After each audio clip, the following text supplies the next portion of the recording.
आज हम पलायन वेग के लिए व्यंजक निकालेंगे। तो इसमें किस टाइप से क्वेश्चन आते हैं? ज़्यादातर इसमें आता है कि पृथ्वी के तल से पलायन वेग के लिए सूत्र की स्थापना कीजिए, या पलायन वेग किसे कहते हैं, पृथ्वी के तल से किसी पिंड के पलायन वेग के लिए व्यंजक प्राप्त करिए, या फिर आता है सिद्ध कीजिए कि पलायन वेग का मान पिंड के द्रव्यमान पर निर्भर तो नहीं करता। इस टाइप के क्वेश्चन आते हैं पलायन वेग से। तो पलायन वेग क्या होता है, इसे हम जान लेते हैं। जब हम किसी पिंड को ऊर्ध्वाधर ऊपर की ओर फेंकते हैं तो क्या होता है, हमको गुरुत्व के कारण और एक ऊंचाई में जाने के बाद वह पिंड वापस आ जाता है ना, या कोई वस्तु ऊपर वापस आ जाती है धरती पर, और जब और ताकत लगाते हैं तो और ऊंचाई तक जाती है और फिर वापस आ जाती है। एक समय ऐसा आता है कि वह गुरुत्व क्षेत्र को पार करके वापस ही नहीं आ पाती वो फिर धरती पे, तो वह कहाँ चली जाती है, अंतरिक्ष में। तो जो यह वेग रहता है उस न्यूनतम वेग को ही हम पलायन वेग कहते हैं। ठीक है, तो हम क्या कह सकते हैं कि पलायन वेग क्या है? पलायन वेग, पलायन वेग वह न्यूनतम वेग है, पलायन वेग वह न्यूनतम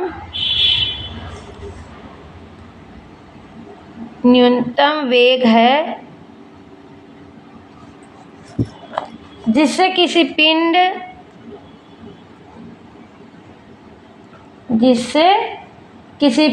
को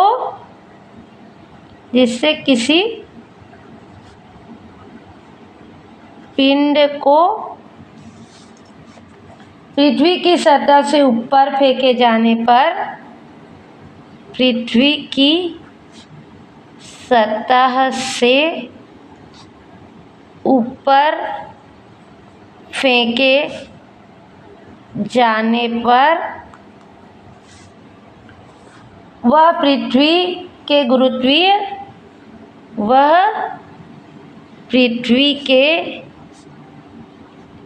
गुरुत्वीय क्षेत्र को पार कर जाता है। ठीक है, मतलब अंतरिक्ष में चला जाता है ना, और पृथ्वी पर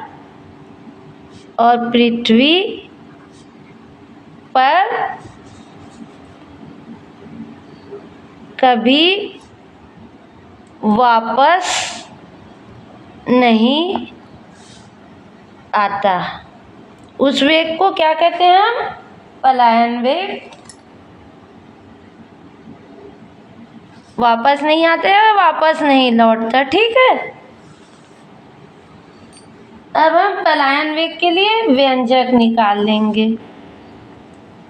पलायन वेग का व्यंजक। ठीक है, मान लो ये क्या है, पृथ्वी। ठीक है, ये क्या है, केंद्र। ठीक, ओ। इसकी त्रिज्या क्या है, r, और इसका द्रव्यमान क्या है, m, पृथ्वी का। ठीक है, अब किसी क्षण पर m द्रव्यमान का पिंड पृथ्वी के केंद्र से x दूरी पर है। यहाँ पर है किसी क्षण पर पृथ्वी के केंद्र से x दूरी पर m द्रव्यमान का एक क्या रखी है, पिंड है ना, जिसके केंद्र से दूरी x है। ठीक है, यहाँ से यहाँ तक की दूरी क्या है, x है। ठीक है, मान लो पृथ्वी का द्रव्यमान m है। ठीक है, कैपिटल M। त्रिज्या r है। ठीक है, और किसी क्षण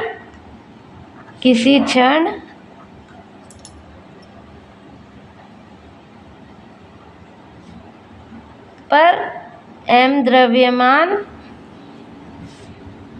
का पिंड पृथ्वी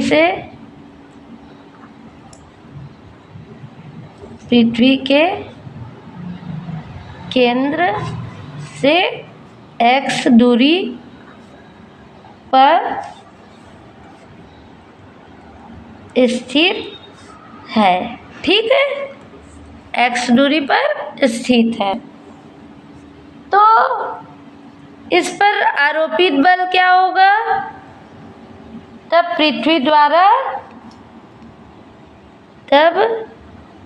पृथ्वी द्वारा m द्रव्यमान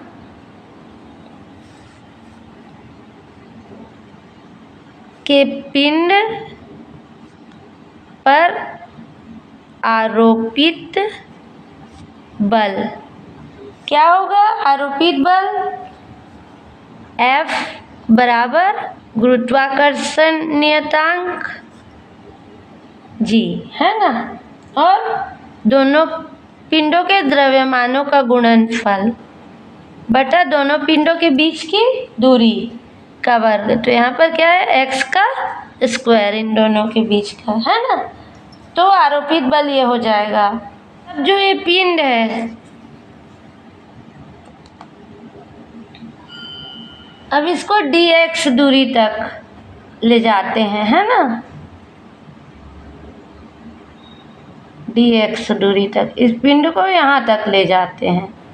तो क्या है, हमको कार्य करना पड़ा, उसे ज्ञात कर लेते हैं पहले। तो इस बल के विरुद्ध पिंड को अल्प दूरी dx तक पृथ्वी से दूर विस्थापित करने में किया गया कार्य क्या होगा? dw, यहाँ से यहाँ तक विस्थापित करने में किया गया कार्य dw बराबर क्या हो जाएगा? -f dx, है ना। तो ये क्या आ गया? -gmm/x²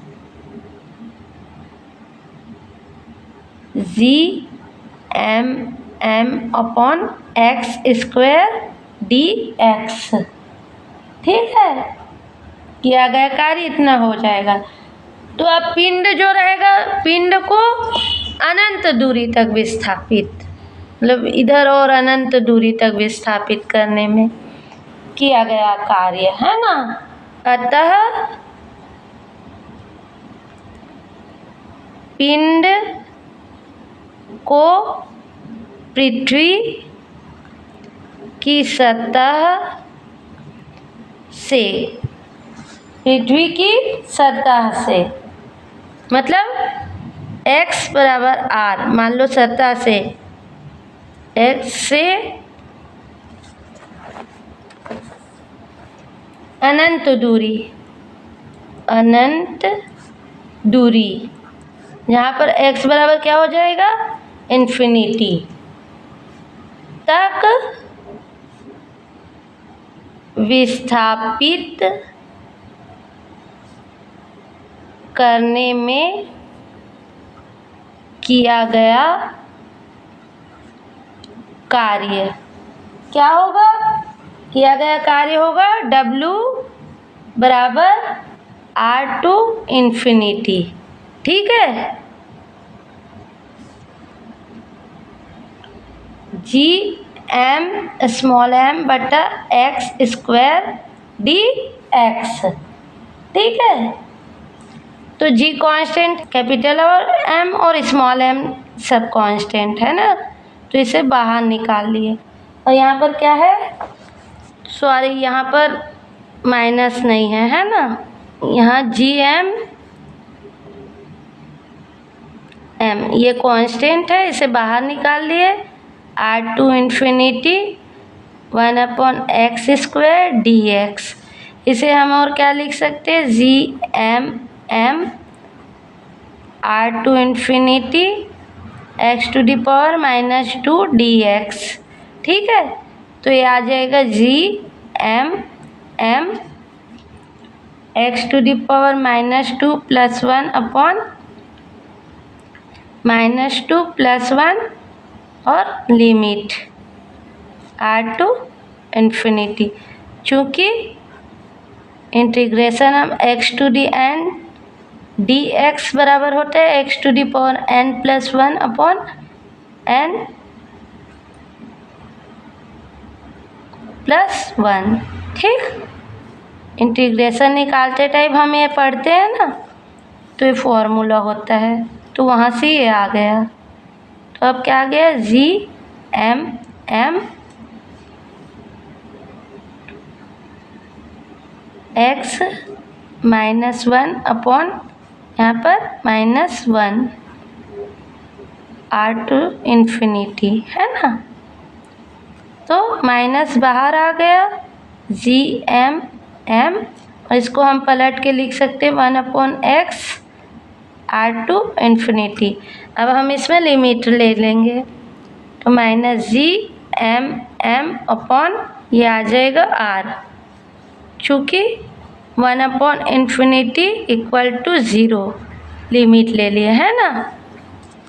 इससे पहले एक स्टेप यहाँ आप लिख सकते हो, -जी एम एम 1/ लिमिट ले लेंगे, पहले अपर लिमिट फिर लोअर लिमिट, है ना, r, ऐसा भी लिख सकते हो, है ना। इसके बाद पहले ये एक स्टेप, ठीक, तो 1/∞ 0 हो जाएगा और ये r इधर आ जाएगा। तो ये क्या है, किया गया कार्य W है ना। अब यदि पिंड का पलायन वेग, यदि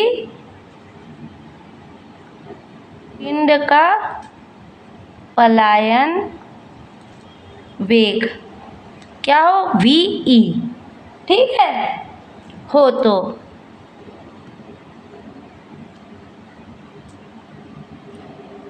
जो पिंड है उसकी प्रारंभिक गतिज ऊर्जा, तो पिंड की प्रारंभिक गतिज ऊर्जा, है ना, क्या होगी, 1/2 mv² प्रारंभिक गतिज ऊर्जा।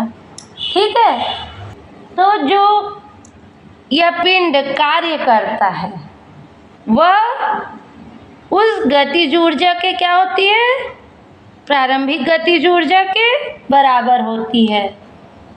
यह कार्य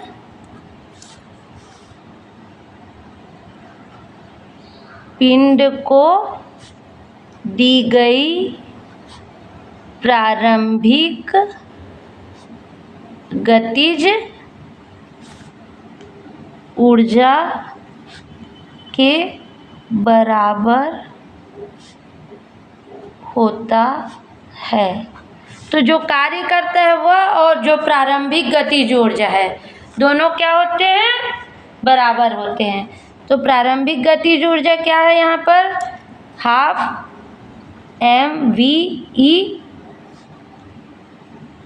mv² बराबर जो कार्य किए हैं, तो कार्य कितना किए हैं हम, -gmm/r, इसके बराबर होगा gmm r और यहाँ पर माइनस चिन्ह है, ठीक है। सॉरी ये माइनस नहीं आएगा, तो यहाँ पर जो माइनस है और ये माइनस है, ये दोनों माइनस क्या हो जाएंगे, प्लस, है ना। यहाँ आप सुधार के पढ़ लेंगे, तो यहाँ पर माइनस नहीं आएगा और ये m कट गया, ठीक है। तो क्या आ गया हमारा, VE²। ये 2 को इधर ले जाते हैं, ठीक, तो 2GM अपॉन R, ठीक। तो VE equal to √2GM upon R। इसे दे देते हैं हम इक्वेशन नंबर 1, ठीक है।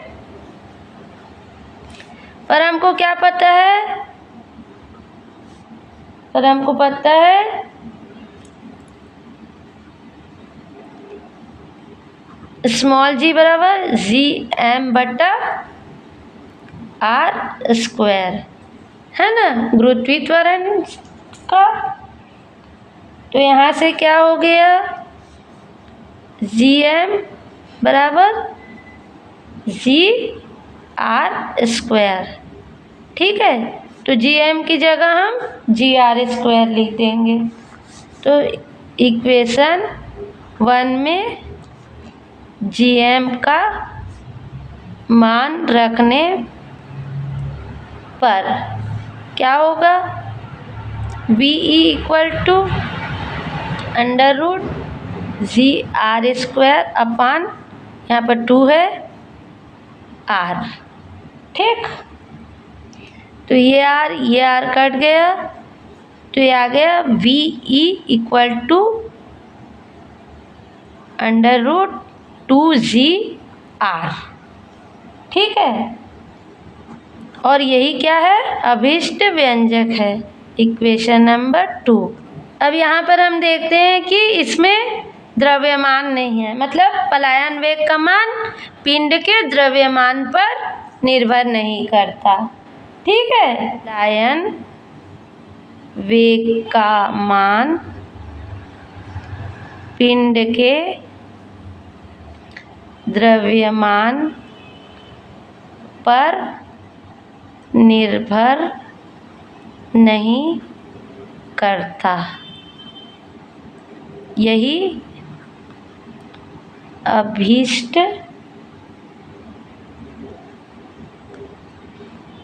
व्यंजक है, ठीक है।